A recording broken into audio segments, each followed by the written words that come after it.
My name is Paul Vierthaler. I'm an assistant professor of Chinese studies here at William & Mary, and I teach classes mainly focused on Chinese literature and pre-modern culture. But among the classes that I teach is a course called Hacking Chinese Studies, and this is designed as an introduction for students to the digital humanities and how they might use computers to study human culture. My project as a STLI Fellow, which is going to be to teach a series of workshops focused on giving faculty the tools to drop in digital humanities assignments into their courses. And so it's a series of workshops that will teach people how to use certain tools and then create assignments centered around them. So our first workshop will be on digital exhibitions. So how do you create a digital public-facing website that links to your course material? So maybe you teach a class on texts, maybe you teach a class on maps, and it's about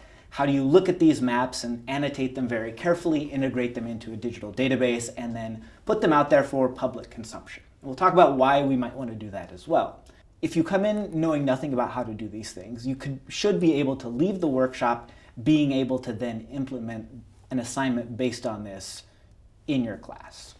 Now, one of the reasons why I'm very interested in providing these workshops is, one, because students are really interested in learning how to do all of these sorts of things, and it's a way of starting to integrate these sort of assignments into the curriculum without necessarily having to reconceive oneself as somebody who does the so-called digital humanities. Instead, it is, here is something we can use to study the materials in our class and in a new and different way. One of the key things that I hope to do is to convince people that you don't really need to be a technophile in any sense of the word to really start using these sorts of assignments in your classes.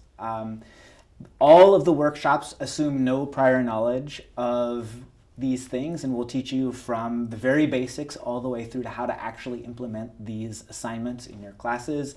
So, even if you're maybe a little bit intimidated about the idea of digital exhibitions or text markup, these are just tools that we can use to teach our students the materials in our classes from new angles. And they're not difficult. It's just a matter of delving in and being shown the steps for how to do it.